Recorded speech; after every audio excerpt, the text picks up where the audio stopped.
Viewers, drama serial महशर की अगली किस्म में आप लोग देखेंगे। अब तक आप लोगों ने देखा आयमा वहाँ बैठी अब्दुल रहमान का इंतज़ार करती रहती है। उसके साथ एक इंसिडेंट हो जाता है जिसका मानी उसे समझाता है कि तुम्हें ये हादसा अब्दुल रहमान से शेयर करना चाहिए, उसे भी मालूम होना बहुत ज़रूरी है। जिस पे आयमा उसे कहती है कि उससे कोई फ़र्क नहीं पड़ता, वो कोई भी सर अंजाम नहीं दे रहा अपनी जो भी है, उसे कोई फ़र्क नहीं पड़ता चाहे मेरे साथ कुछ भी हो। वो मानी से बातें शेयर करती है। मानी को ये सब सुन के बहुत अफसोस भी हो रहा होता है। यहाँ आयमा बैठी इंतज़ार करती है, अपना हाल से बेहाल कर देती है। जिस पे उसकी माँ कहती है कि तुमने अपना ये क्या हुलिया बना रखा है आयमा, तुम्हें तो गुलाब की तरह खिलता हुआ नज़र आना चाहिए ताकि अब्दुल रहमान तुम्हें देखे तो खुश हो जाए। लेकिन आयमा कहती है मुझे किसी से व्यूवर्स, अब्दुल रहमान वो कहती है कि आएगा तो तुम्हें खुश हो जाएगा देख के, लेकिन आयमा को किसी बात की भी खुशी नहीं हुई होती। उसको कोई ना कोई दाल में काला ज़रूर नज़र आ रहा होता है, लेकिन वो फ़िलहाल खामोश हो रही होती है, कुछ नहीं कहती। दूसरी तरफ देखेंगे किस तरीके से अब्दुल रहमान जो है उसकी ज़िंदगी में तो चार चांद ही जैसे लग गए हों। वहाँ पे पारस के साथ उसकी बहुत ही अच्छी अंडरस्टैंडिंग हो चुकी होती है, लेकिन उस बात से खफा होता है कि पारस ने अपने कज़न के लिए हामी भर ली जो उसके बिल्कुल कायल नहीं है। व्यूवर्स, अब देखना ये है कि क्या पारस जो है वो अब्दुल रहमान से रिश्ता जोड़ेगी या नहीं।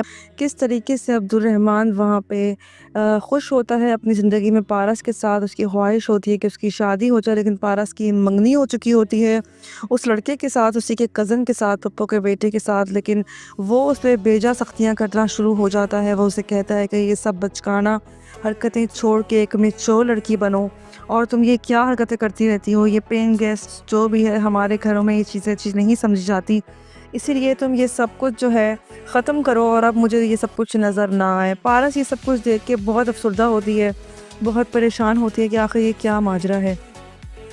उसे समझ नहीं आता, लेकिन वो इस वक्त में तंग आकर वो उसको मना कर देगी और अब्दुल रहमान के साथ वो एक्सेप्ट भी करेगी। लेकिन अब्दुल रहमान को इतनी अकल नहीं है कि आयमा वहाँ उसका इंतज़ार कर रही है। समझ नहीं आ रही व्यूअर्स इस ड्रामे की, क्या ड्रामे की हो रहा है इस ड्रामे में कि जब उसकी शादी हो चुकी है तो वो कैसे किसी और लड़की के साथ कमिटमेंट करने के लिए राज़ी हो सकता है। अब देखना ये कि आयमा का क्या अंजाम होगा, किस तरीके से आयमा परेशान होती है अब्दुल रहमान के लिए कि 11 महीने के बाद क्या वो वापस आएगा या नहीं आएगा। ये सवाल उसके जहन में हमेशा अटकता रहता है। उसे ऐसा लगता है कि अब्दुल रहमान नहीं आएगा, क्योंकि उसका दिल कह रहा होता है कि वो वहीं का रह के रह जाएगा, क्योंकि जिस तरह की वो बातें करता है, जिस तरह का उसका अंदाज़ है, इससे ज़ाहिर हो रहा है कि अब्दुल रहमान जो है वो उससे मुतनफ़िर होना शुरू हो चुका है, क्योंकि उसका दिल ही लग चुका है पारस में। अब पारस के साथ वो रहना अच्छा समझता है। पारस जब किसी और के साथ होती है तो उसे एक जेलसी सी फील होती है। वो चाहता है कि पारस उसके साथ रहे। वो पारस के लिए हीरे की अंगूठी भी लेकर आता है उसे प्रपोज़ करने के लिए, और उसमें इतनी अक्ल नहीं होती कि वो एक शादीशुदा इंसान है, वो ऐसा कैसे कर सकता है। वो एक साथ दोनों लड़कियों को धोखा देगा और पारस से मुझे ऐसा लगता है कि आने वाले एपिसोड्स में शादी भी हो जाएगी, क्योंकि पारस की उसके कज़न से बिल्कुल भी नहीं निभेगी। शादी के बाद किस तरीके से वो टैकल करेगा अपने घर वालों को, जिन्होंने उसको सारी ज़िंदगी पाल पोस के इतना बड़ा किया होता है, इस मकाम तक पहुंचाया होता है। अब देखना ये है कि इसका अंजाम क्या होगा। यहाँ पे आयमा साफ मना कर देती है मानी को, उसे कह देती है कि तुम किसी के ज़ोर ज़बरदस्ती में नहीं आना, तुम्हारा जो दिल करता है तुम वैसे ही करना। जिस पे वो चौंक के उसकी तरफ देखता है। वो कहती है कि ज़ोर ज़बरदस्ती के रिश्ते कभी भी पायदार नहीं होते, एक दफ़ा कोई गलती कर लेता है बहुत पछताता है सारी ज़िंदगी। ये बात बखूबी समझ रहा होता है मानी कि आखिर वो क्यों कह रही है। यहाँ पे आयमा उसे समझा रही होती है कि तुम फौजिया से शादी से इनकार कर दो, क्योंकि वो इस काबिल नहीं है, वो तुम्हारे काबिल बिल्कुल भी नहीं है। ये बात समझ रही होती है आयमा, तभी वो मानी को समझा रही होती है। दूसरी तरफ अब्दुल रहमान गलती करने जा रहा होता है। वो प्रपोज़ करना चाहता है उस लड़की को, लेकिन वो लड़की अपने कज़न का प्रपोज़ल एक्सेप्ट कर लेती है। लेकिन उसका कज़न उसे बताता है कि अब्दुल रहमान तुमसे मोहब्बत करता है, बेवकूफ़ लड़की।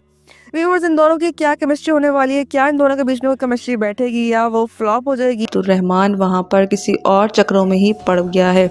उसको ऐसा लगने लग गया है कि शायद आयमा उसमें इंटरेस्ट नहीं ले रही। आयमा को भी ऐसा लग रहा है।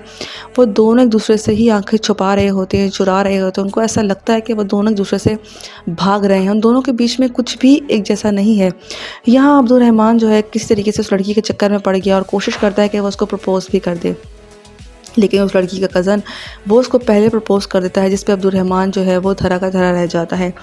دوسری طرف آپ دیکھیں گے کس طریقے سے آئمہ جو ہے وہ مانی کی بہت خدمت کرتی ہے۔ فوزیہ پروین کے رشتے کی بات ہوتی ہے جس پہ کہا جاتا ہے آئمہ سے کہ وہ مانی کو منائے، لیکن آئمہ صاف انکار کرتی ہے مانی کو کہ خبردار تم اس سے شادی نہیں کرنا، تم اس سے شادی کی کسی صورت حامی نہیں بڑھنا، چاہے تمہیں کوئی کچھ بھی کہے، میں نہیں چاہتی کہ تمہاری زندگی برباد ہو۔ لیکن ویورز مجھے ایسا لگتا ہے کہ مانی کہیں نہ کہیں شادی کے لیے ہاں ضرور کرے گا، کیونکہ وہ سبق سکھانا چاہتا ہے آئمہ کو بھی، کیونکہ آئمہ کو بھی اس نے منع کیا تھا اور آئمہ نے اس کی بات نہیں سنی تھی۔ اب دیکھنا یہ ہے کہ کیا مانی شادی کرے گا فوزیہ پروین سے یا نہیں۔ ہاں، فوزیہ پروین اپنے رشتے کا انتظار کرتی ہے، جس میں اس کی نوکرانی آ کے فوزیہ پروین کو بتاتی ہے کہ دیکھو وہاں پہ آئمہ بی بی جو ہے وہ مانی صاحب کو منع کر رہی ہیں کہ وہ فوزیہ پروین سے شادی نہ کرے۔ یہاں پہ فوزیہ پروین مزید دشمنی میں آ جاتی ہے، اسے اور غصہ آتا ہے کہ یہ ایسا کیوں کر رہی ہے، کیوں روڑا اٹکا رہی ہے، جبکہ اس کی عبدالرحمن سے بھی شادی ہو چکی ہے، تو اب وہ میری شادی میں کیوں باندھا ڈالنے کی کوشش کر رہی ہے۔ یہاں پہ آپ دیکھیں گے کس طریقے سے منع بھی کرتی ہے اس کو آئمہ اب کہ تم شادی نہ کرو مانی کو، لیکن مانی کیا اس کی بات سمجھ سکے گا یا غصے میں آ کے وہ قدم اٹھا لے گا جو اس کو نہیں اٹھانا چاہیے۔ وہاں عبدالرحمن کسی اور چکروں میں پڑ چکا ہے، بھول چکا ہے کہ اس کی شادی آئمہ سے ہو چکی ہے اور وہ مزید دوسری شادی کے چکر میں بھی لگ گیا ہے۔ ویورز کیا وہ اس سے شادی کر لے گا؟ کیا آئمہ کو حقیقت پتہ لگ جائے گی کہ عبدالرحمن وہاں کسی اور چکروں میں پڑ چکا ہے، یا پھر آئمہ اس کے پاس پہنچ جائے گی؟ اپنی رائے کا اظہار ہمیں کمنٹ میں کریں۔ مزید ریویوز کے لیے ہمارے چینل کو سبسکرائب کریں۔ شکریہ۔